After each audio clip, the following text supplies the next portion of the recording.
Hello everybody, and welcome to the fourth installment of my journey to find the perfect hat.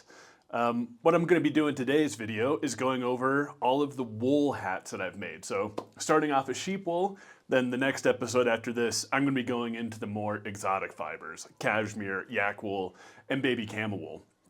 But where we're at is I've made a lot of hats. I guess in front of me here I'm looking at somewhere around 20 or 25 hats.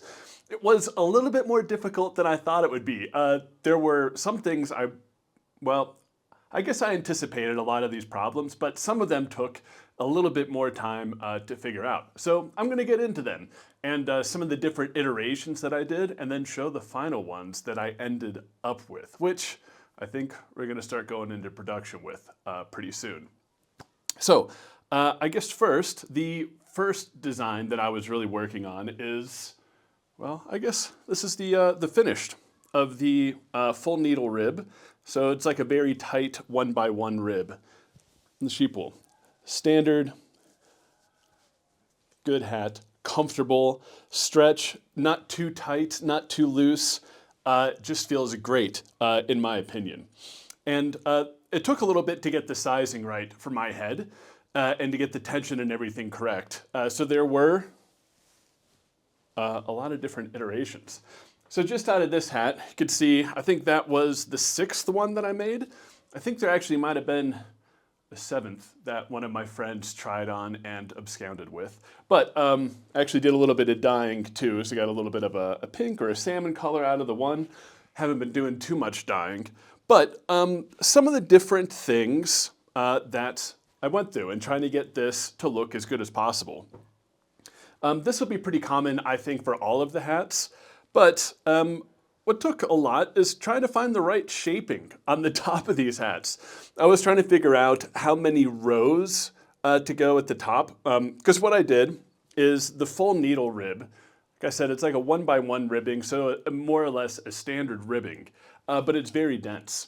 And so if you use, maybe where's the, well, this one, it's probably gonna be too small on me. But if you use the full needle rib all the way through, you get more bunching at the top. There's a little bit too much bulk. So what I decided to do was switch from the full needle rib to just a 1x1 rib up top. This will be, you can kind of see a little bit here how it comes together. The stitching, the knit up top is a little bit different. But what that does is it allows for there to be less bulk whenever it's coming together. And it's really not that noticeable. But I think even what is noticeable, it's a nice design point there. You see it, and I think it actually looks quite good. So that was one thing that I did. And also, I played around with changing the yarn. So when it goes down to the DK or the 1x1 rib, it makes it a little bit more loose, right? So there's not as much bulk at the top. I also tried to do this just with a lighter and a thinner yarn up top. However, you can see it looks a lot different. The lighting changes because more light's getting through it. And then also, it seemed like the fingering weight wasn't quite strong enough to really hold up to the stretching and the abuse that I wanted it to. I am making these hats quite tight. I think that a better fitting hat, especially with wool, it should be tighter, at least whenever you first get it. That way, over the years, even if it does relax a little bit, it's still gonna fit you. You don't have to worry about it.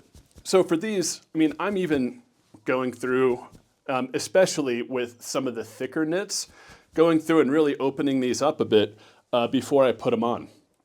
And like I said, with this thinner yarn, really taking the abuse, it didn't quite hold up to it. So that was another reason, switch back to the full DK, so it's the same yarn that we made the rest of the hat with. And that keeps the strength, keeps everything tight. And yeah, I'm really happy with how this came out, and very excited to see how it shows up in the other fibers as well. So next on the list So this hat that I made, it's just with a DK weight yarn. So it's 6 plies spun together. Next up on the heaviness or the denseness, the thickness list would be, it's the same hat. It's the same knit, except that it has an extra 3 plies added to it. So 50% thicker, a bit more dense, and another very cool hat. So some of the same things with this. It's tight, going to be tighter than a hat that you're used to. Maybe you're not used to doing this with wool or the natural fibers, but yeah, feel free to stretch this out before putting it on your head. Still going to be a little bit tighter, but a great fit to it. It's still possible I might loosen the tension so it's not quite as tight, but I don't know, maybe it's just going to take a little bit of getting used to, but I think this is the way to do it. And I love how this knit and these fibers come. You could kind of see a little bit of a roll around the top. It's just a great hat. With this, at the top, same thing, except I did go down to just the DK at top. So it's a little bit looser. It doesn't have as much bulk up top, and it still fits your head quite nicely. So again, really happy with this hat, and I already have started doing a little bit of experimentation with the more exotic fibers too. And I'm trying to figure out which one of these styles is my favorite. It might be this one, but it's definitely only going to be for colder environments. This first one, it's a lighter hat, probably more of an everyday thing. If you're really trying to stay warm, going thicker is probably going to be a good idea.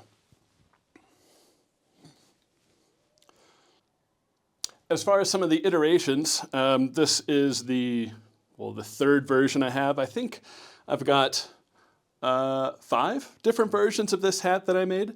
I tried to do some different things, again, about reducing the thickness at the top, but trying to do too much, it changes the shape. And so at the end, I did just put it down to 1 by 1 rib and only a little bit, maybe about an inch of the lighter knit at the top, I think did a good job of fixing the problems.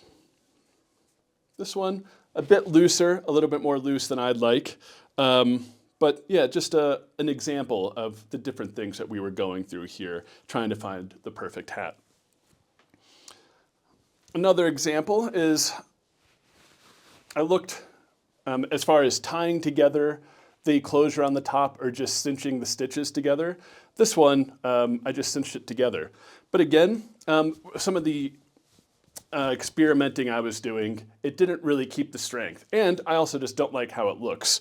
So I did go back to the end where everything is cinched up top. There's no hole, there's just a complete closure. And I think that looks the best and also performs the best as far as strength and durability.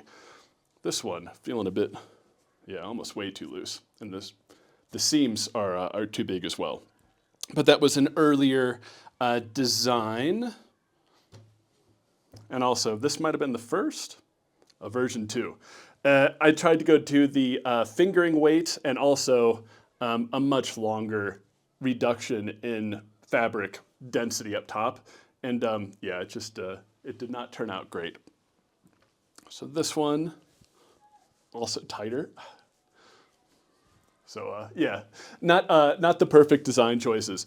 Also, in this hat, it was the cast on. Whenever I first started these, this ended up being way too tight for the hat. And this was consistent across, well, most of them, except for the thickest one. But whenever these came off my knitting machine, they were way too tight. And it wasn't until I washed them, let them dry, that they actually did loosen up and fit. And so that was a difficult thing for me. It was a little bit disappointing and discouraging. I would make the hats, wash them, try them on, be like, oh, this one needs to be looser, this one needs to be tighter. And then I would put them on the machine, make them, take them off the machine, and I'd put them on, and immediately I would think that they wouldn't fit. But it is a kind of a longer process. So knit them, get them out, wash them in very hot water with a lot of soap, really close. And even the last hats that I was doing, it's pretty much almost boiling water that I'm putting them in. And that really does the best to remove the spinning oils that get in the yarns whenever they're being produced, and helps the fibers relax and really get to their final appropriate shape. So moving on to some of the other styles, the thickest yarn that we used. So it's 2 strands of DK together in a 1x1 rib. This is the thickest and warmest that it gets. And this one, it's definitely the quickest to come off the machine. It goes fast enough. But out of all of them, I would say that this style has the least amount of body to it. It has the most stretch. So I think over time, I'm not sure if this one's going to hold up exactly the same as the other styles do. And I don't know, it's just not my favorite. We'll see how it turns out in the other fibers. We still might end up keeping it around. But so far, if there's going to be one style that I'm going to drop, it's probably going to be this one.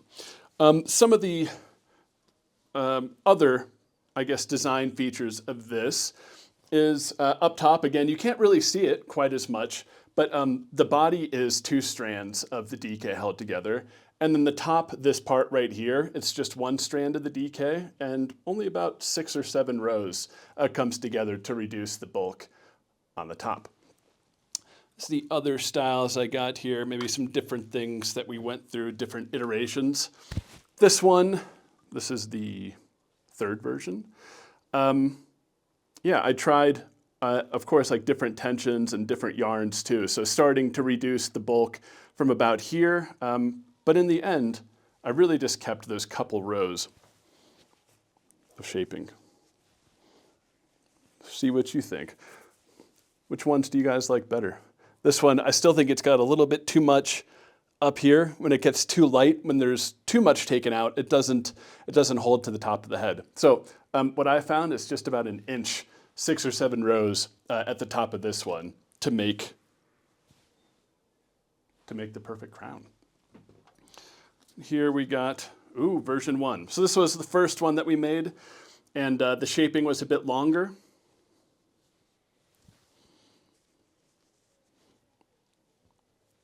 But still, pretty close on all of these. They actually turned out all right from the start. I found that the shaping, well, at least the fitment, and getting the fitment right with these was was the easiest, because it has more stretch and it's more forgiving. But I think that there might be some trade-offs with that I really don't like. But we'll see how these hold up. So last but not least, we have our fisherman ribs hats. And these ones, they have the least amount of stretch to them compared to the other styles. And because of that, the tolerance has to be, in my opinion, a lot closer on your head, because it doesn't have as much to, stick to your head and grab it. So it has to be even tighter than the other ones. It makes a more snug fit. But also, it makes it super tight, super durable. I could just tell that this is gonna last a really long time. You're gonna get them and they're gonna be tight, but you can't be scared to really use these, stretch these out and make them as comfortable as you want them to be. But then once they're in, boom, perfect. Stays where it is. This is one of the biggest inspirations that I had for the hats is one of my old yak wool hats that I had, showed in maybe the first or second video. That was a fisherman's rib hat, although not as thick of a gauge as this. It's made with much thinner yarn. But even that, it was a little bit loose. Over time, it kind of opens up a little bit, it loses a little bit of its stretch. So keeping it a little bit tighter. I will say, if you put this on, it's probably gonna feel different than a normal hat that you're gonna pick up off the rack. And I am gonna do a little bit of wearing and experimenting with these, even though it is a little bit warm out. But I'm going to the countryside next week, and it's still gonna be cold out there. So I'm gonna get a lot of time to wear these in colder weather, whether that is deserving of them. And I'll be able to tell, is it too tight? Is it itchy? Is wool the better fiber for it, or should it be a softer fiber? We'll see how they break in over time. So I'm excited to go through that and to see how these actually wear in and really put them through their paces. So yeah, that's about it for the wool hats and for my first production batch of hats and me trying to find the right design choices and the right fitment, I would say, above everything to go forward with production and to lead into the more exotic fibers. So I'll be doing that in the coming weeks, and hopefully we'll be able to find some good fitments and really narrow down the perfect hat for those. Hopefully the sizing and things like that don't change too much across the different fibers, because it'll make it a lot easier if I don't have to do 25 hats for each fiber to figure out which one works the best. So stay tuned for that. And if you're interested in getting yourself a hat, I am going to be doing a giveaway for these. The link for that is going to be in the description. I'm assuming the drawing is probably going to be somewhere in the middle of June or so, maybe the end of June, that I'll do these. I'm going to do another week, right, or another video for the exotic fibers, and then I'm going to do a little bit with the finishing, make sure everything's perfect, and also do some dyeing, and make sure that whenever I do the dyeing, it doesn't change the fitment and things of the hats as well. So I know whenever I post these on my website and take orders, you're going to get the perfect fitting hat and the color that you want in the end of it. But all right, thank you guys.